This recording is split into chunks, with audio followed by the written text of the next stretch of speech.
শনিবার নিয়ন্ত্রণ হারিয়ে মালদা ইংরেজবাজারের লক্ষ্মীপুরের বাগবাড়ি বাঁধ এলাকায় রাজ্য সড়কের ধারে উল্টে গিয়েছিল পড়ুয়া ভর্তি স্কুল বাস।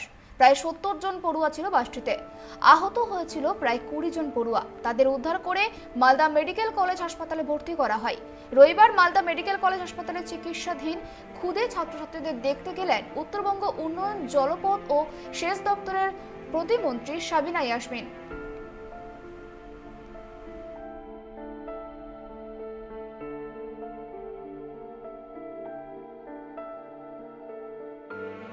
খুব বাজে ঘটনা ঘটেছে আমাদের কেন্দ্রীয় বিদ্যালয়েরই ছাত্রীদের বাস অ্যাক্সিডেন্ট হয়ে তারা জখম হয়েছে।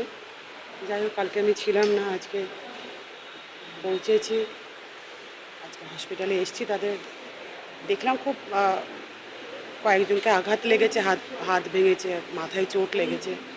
যাই হোক, স্টেবল আছে, একজন আইসিইউতে আছে এবং একজনকে রেফার করা হয়েছে, বাকি স্টেবল আছে।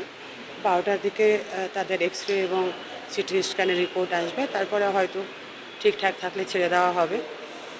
তবে প্রশাসন, এসপি, ডিএম সাহেব থেকে শুরু করে সকলে খুব প্রম্পট, খুব দ্রুততার সঙ্গে ওখানে পৌঁছে গিয়ে ভর্তির ব্যবস্থা করেছে এবং তাদেরকে যেন দ্রুততার সঙ্গে হাসপাতালে নিয়ে আসা হয় সে ব্যবস্থা করেছে। আমি ধন্যবাদ জানাচ্ছি প্রশাসনকে, কোনো সেই দিক থেকে কোনো অসুবিধা হয়নি। যাই হোক, আমাদের খুব খারাপ লাগছে যে বাচ্চাদের সঙ্গে, বাচ্চা তো আমরা মায়ের জাত, ওদের কিছু হলে আমাদের খারাপই লাগে, কম হলেও খারাপ লাগে, বেশি হলেও খারাপ লাগে।